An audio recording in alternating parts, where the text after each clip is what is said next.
अस्सलाम वालेकुम स्टूडेंट्स, जहाँ की lecture in higher education department. Students, जैसा कि आप लोग जानते हैं, बलूचिस्तान पब्लिक सर्विस कमीशन के थ्रू 500 प्लस सीट्स अनाउंस हुई थी हेडमास्टर, हेडमिस्ट्रेस, सब्जेक्ट स्पेशलिस्ट और असिस्टेंट डायरेक्टर की। और इनका जो पे स्केल था वो 17 था। Officially Balochistan public service commission ने इसका सिलेबस अनाउंस कर दिया है और इस सिलेबस में इंग्लिश ऐसे है, उर्दू ऐसे है, 20 मार्क्स का इंग्लिश ऐसे, 20 मार्क्स का उर्दू ऐसे है, प्लस 10 मार्क्स का इंग्लिश लेटर है और प्लस 20 मार्क्स की इंग्लिश ग्रामर है और 30 मार्क्स की पेडागोजी है। पेपर का जो पैटर्न है वो सब्जेक्टिव होगा। इससे पहले भी हम लोग जो है वो सेशंस पढ़ा चुके हैं और लास्ट सेशन जो है वो हमारा 200 स्टूडेंट्स का था, लेकिन अनफॉर्चुनेटली तब तक सिलेबस नहीं आया था। तो पास्ट पेपर्स का जो सिलेबस था उनके अकॉर्डिंग हमने सारे का सारा वो सेशन डिजाइन किया था। अब चूंकि ऑफिशियल सिलेबस आ चुका है, इसके अकॉर्डिंग हमारा नया सेशन भी स्टार्ट हो चुका है। अगर आप लोग हमारा सेशन ज्वाइन करना चाहते हैं तो आप लोग इन नंबर्स पे कांटेक्ट कर सकते हैं 034244700091, 0333260545। और इसके साथ साथ मैं आपको बताता चलूं, मैं ऑलरेडी ऐसे राइटिंग की वीडियोस जो है वो अपलोड कर चुका हूं और उसमें मैंने बताया कि ऐसे क्या होता है, ऐसे का स्ट्रक्चर क्या है, ऐसे की लेंथ क्या होनी चाहिए, ऐसे के अंदर आउटलाइंस क्या होती हैं और ऐसे में डिफरेंट पैराग्राफ्स जो है उनको हम नेट किस तरह से करते हैं, ऐसे का इंट्रोडक्शन कितने % होना चाहिए, उसकी जो बॉडी है वो कितने % होनी चाहिए, उसका जो कंक्लूजन है वो कितने % होना चाहिए। अब जो लेक्चर सीरीज है इसमें मैं बताऊंगा कि डिफरेंट टाइप्स के जो एसेज हैं उनको हम किस तरह से टैकल करते हैं। So this series will be very beneficial for you, खास तौर पे उन एस्पायरेंट्स के लिए जो बलूचिस्तान पब्लिक सर्विस कमीशन का एग्जाम देंगे। और वैसे ऐसे राइटिंग बेटा आप किसी भी लेवल की कर रहे हो, पीएमएस की, सीएसएस की, उनके लिए भी ये वीडियो बहुत बेनिफिशियल है। लेकिन मैं बताता चलूं कि 20 मार्क्स का ऐसे बलूचिस्तान पब्लिक सर्विस कमीशन के एग्जाम में आना है तो 20 मार्क्स का जो ऐसे है बेटे उसमें और 100 मार्क्स का जो ऐसे उसमें फर्क होता है लेंथ का। और हम डिस्कस करेंगे बेटा ऐसे की टाइप्स को। तो ये हमारा पहला लेक्चर है टाइप्स ऑफ एसेज के हवाले से। और आज जो हम डिस्कस करेंगे ये हमारा लेक्चर 1 है, नैरेटिव ऐसे क्या होता है, नैरेटिव ऐसे के कंपोनेंट्स क्या है, नैरेटिव ऐसे की टेक्निक्स क्या है, नैरेटिव ऐसे के हवाले से अगर हमने लिखना है तो किन किन चीजों को हमने फोकस करना है। सबसे पहले जनरली आप ये देख लें कि व्हाट आर एसेज। एसेज क्या होते हैं? An essay is a focused piece of writing design to inform or persuade. ऐसे जो है ये एक फोकस्ड पीस ऑफ राइटिंग है। ये किस लिए डिजाइन किया जाता है? इंफॉर्मेशन देने के लिए या किसी को परसुएड करने के लिए। N essay is a concise होता है, फोकस्ड पीस ऑफ राइटिंग है that explores a specific topic और आइडिया, जो एक स्पेसिफिक टॉपिक या आइडिया को एक्सप्लोर करता है। It typically presents the author's perspective and arguments. और ऐसे क्या करता है? ये टिपिकली ऑथर का जो पॉइंट ऑफ व्यू है उसको, उसका जो पर्सपेक्टिव है, उसका जो स्टैंस है, उसका जो फ्रेम ऑफ रेफरेंस है या उसके जो आर्गुमेंट्स हैं उनको प्रेजेंट करता है। Often supported by evidence and examples. और उस पर्सपेक्टिव को सपोर्ट करने के लिए एविडेंसेस या एग्जांपल्स प्रोवाइड की जाती हैं। Essays can vary in length and style. ये बड़ी इंपॉर्टेंट बात है बेटे कि एसेज जो है, अब नॉर्मली बच्चे ये पूछते हैं कि सर एसे का स्टाइल क्या होना चाहिए, एसे की लेंथ कितनी होनी चाहिए। बेटे अब देखें कि अगर आप बलूचिस्तान पब्लिक सर्विस कमीशन का एग्जाम दे रहे हैं तो 20 मार्क्स का आपका ऐसे है। अब 20 अगर आप सीएसएस के ऐसे लिख रहे हैं तो 100 मार्क्स का आपका ऐसे है। अब 100 मार्क्स का आप ऐसे लिख रहे होते हैं तो वो 2500 टू 3000 वर्ड्स होते हैं उसमें। और अगर आप ऑब्वियसली 20 मार्क्स के ऐसे लिख रहे हैं तो उसकी लेंथ कम होगी। और फिर स्टाइल जो है ये डिपेंड करता है, इसकी लेंथ भी और स्टाइल भी किस चीज पे?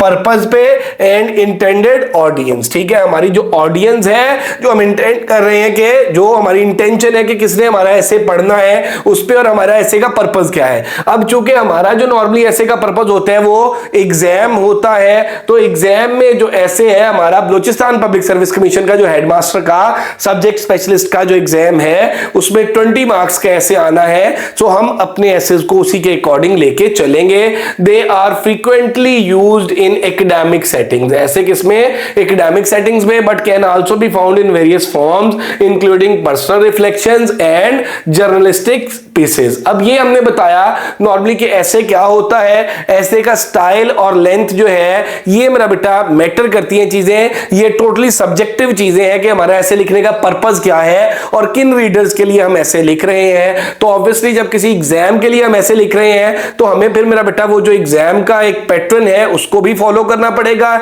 उसमें जो वेटेज है उसको भी फॉलो करना पड़ेगा, और उसके साथ मेरा बेटा एक वो जो क्राइटेरिया है जो एग्जामिनर ने डिटरमिन किया है उसको भी हमें फॉलो करना पड़ेगा। तो यहां पे अब देख लें जी कि सेकेंड उस पे चलते हैं स्लाइड पे, की एस्पेक्ट्स ऑफ एन एसे। एसे के अंदर मेरा बेटा जो की एस्पेक्ट्स है ये जनरल है, अभी हमने नैरेटिव एसे पे हम नहीं आए, हम सिर्फ जनरल एसे पे बात कर रहे हैं कि भाई स्टाइल क्या होना चाहिए, लेंथ क्या होनी चाहिए, वो हमने कहा according to purpose, according to audience, according to set parameters of examiner. अब यहां पे आ गया कि की एस्पेक्ट्स क्या है एसे के। अगर इसके की एस्पेक्ट्स की हम बात करें तो सबसे पहले फोकस टॉपिक, कि ऐसे जो है वो एक ही टॉपिक को फोकस कर रहा होता है। Essays delve into particular subject, एक स्पेसिफिक सब्जेक्ट है, स्पेसिफिक टॉपिक है, ऑफरिंग अ स्पेसिफिक पर्सपेक्टिव, और उसी टॉपिक पे आपने क्या करना होता है कि अपनी थीसिस स्टेटमेंट में उस टॉपिक को एस्टैब्लिश करना होता है, उसके अकॉर्डिंग ही आप सपोर्टिंग डिटेल्स दे रहे हैं और उसके अकॉर्डिंग ही आप चीजों को कंक्लूड कर रहे हैं। तो ऐसे किस चीज को फोकस करता है, स्पेसिफिक सब्जेक्ट को फोकस करता है, फोकस टॉपिक जिसको। Argument or perspective, they often present a point of view or argument supported by reasoning and evidence. अब यहां पे क्या है कि हमारा वो जो फोकस टॉपिक है उस टॉपिक को लेके हमारा जो स्टैंस है वो क्या है, उस टॉपिक को लेके हमारा जो पॉइंट ऑफ व्यू है वो क्या है, उस टॉपिक को लेके हम अपने आर्गुमेंट को किस तरह से नेट कर रहे हैं और उन अपने आर्गुमेंट को, अपने उस फ्रेम ऑफ रेफरेंस को, अपने उस पॉइंट ऑफ व्यू को, अपने उस स्टैंस को हम सपोर्ट कर रहे हैं। किस चीज से सपोर्ट कर रहे हैं, हम रीजन से और एविडेंसेस से, एग्जाम्पल से। ठीक है, हम अपना जो पॉइंट ऑफ व्यू है, अब फॉर एग्जाम्पल हम बात करते हैं को एजुकेशन की। अब को एजुकेशन में हम ये कहते हैं कि भाई मेरा स्टैंस ये है कि बीइंग अ राइटर, मेरा स्टैंस ये है कि को एजुकेशन होनी चाहिए। तो फिर मैं वो जो अपना एक पॉइंट ऑफ व्यू है उस पर मैं क्या करूंगा कि आर्गुमेंट नेट करूंगा और उसके हवाले से मैं एग्जाम्पल्स दूंगा, मैं लॉजिक्स दूंगा, मैं उसके हवाले से अपना जो है वो डिफरेंट चीजें, डिफरेंट एविडेंसेस कोट करूंगा। ठीक है, मैं फैक्ट्स एंड फिगर्स, मुख्तलिफ रिसर्च जो है उनको कोट करूंगा।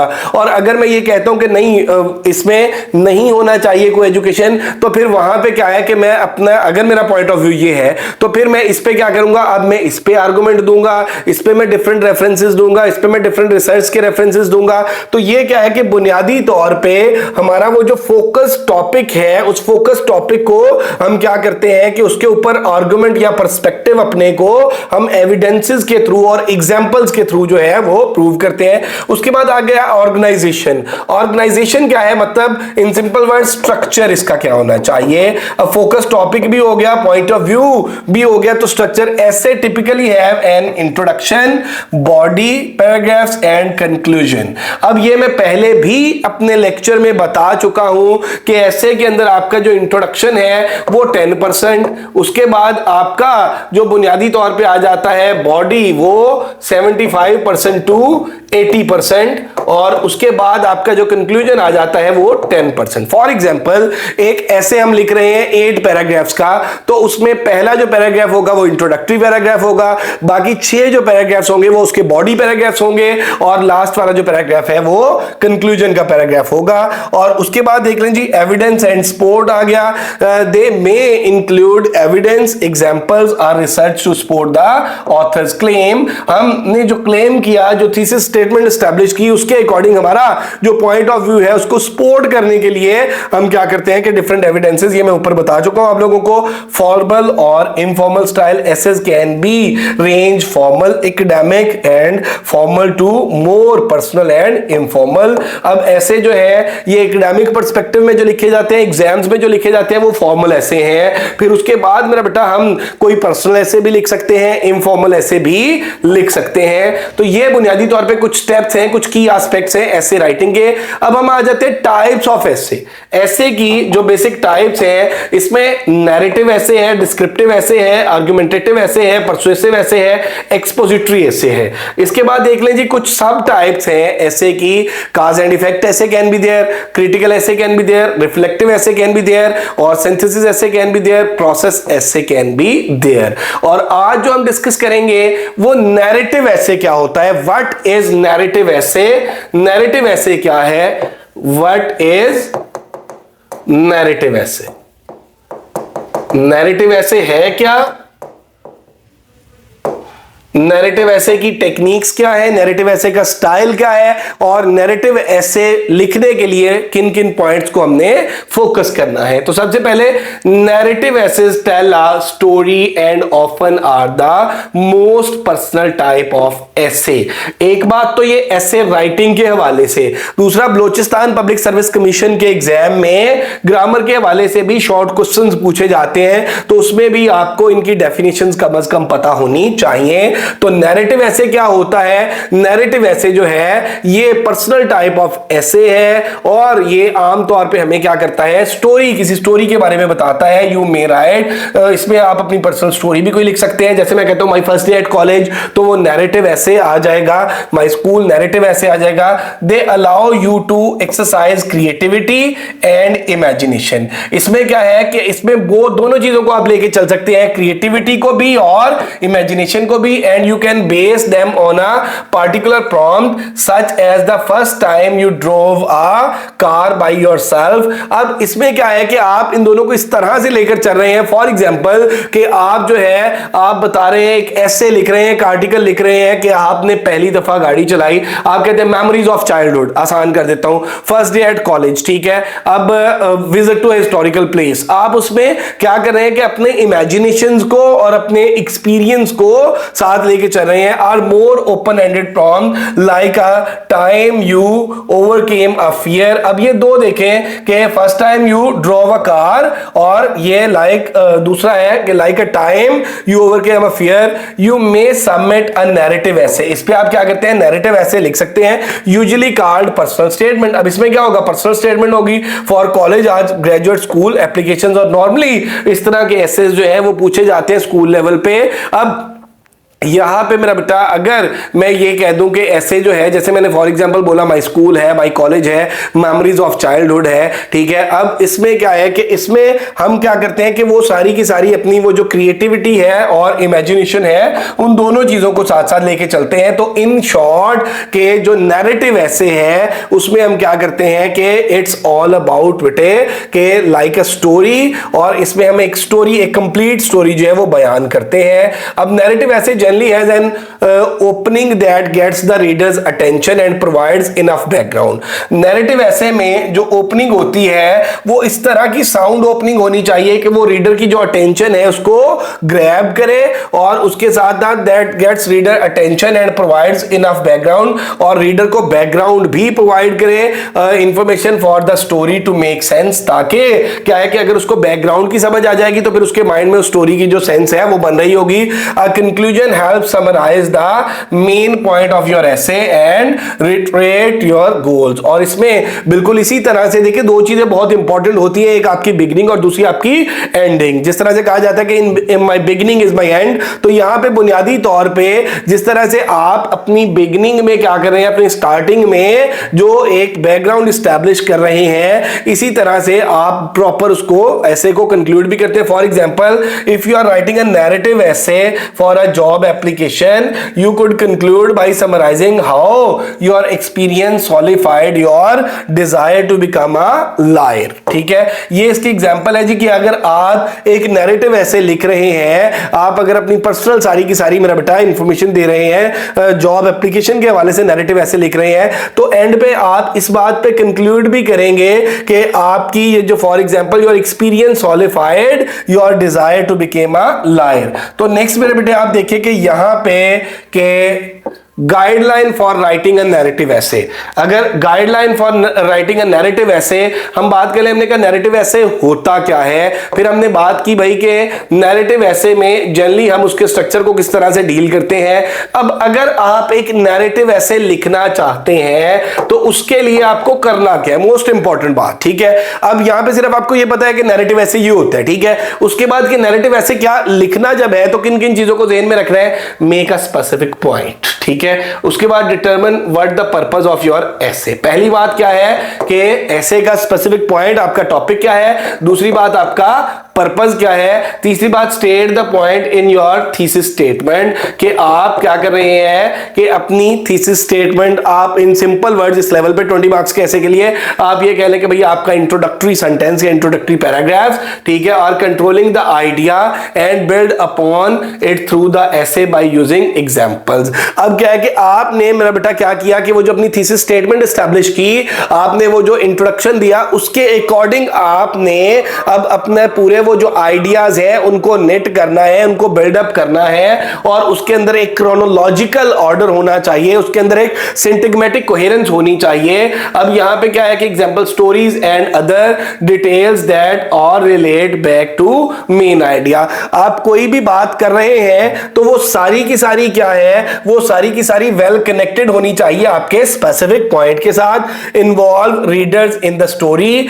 फिर नेक्स्ट बात बड़ी इंपॉर्टेंट क्या है कि अपने जो रीडर्स है उसको स्टोरी में इन्वॉल्व करें, create a visual picture by using dialogue and physical description. और नैरेटिव ऐसे में बेटा जितनी साउंड आपकी जो डिस्क्रिप्शन होगी, जितनी साउंड इमेजरी आप यूज करोगे, उतना आप अपनी जो रीडर है उनकी अटेंशन को कैप्चर कर सकोगे, which is achieve through telling events that happened, presenting problems that arose. For example आप ये देखें कि आप कोई स्टोरी पढ़ रहे हैं या कोई आपको स्टोरी सुना रहा है, तो द थिंग इज दैट कि वो कितना अच्छा स्टोरी टेलर है या वो कितना अच्छा नरेटर है, तो उसमें फिर क्या होता है कि आपके माइंड में विजुअल्स उतनी साउंड क्रिएट होनी शुरू हो जाती हैं। तो बिल्कुल इसी तरह से आपका वो जो नैरेटिव ऐसे है उसमें आप डिस्क्रिप्शन इस तरह से दें, उसमें चीजों को इस तरह से लेके चलें कि आपका वो जो रीडर है उसकी अटेंशन जो है उसको आप ग्रैब कर सकें और चीजें ड्रैग ना हो। Also include specific descriptive details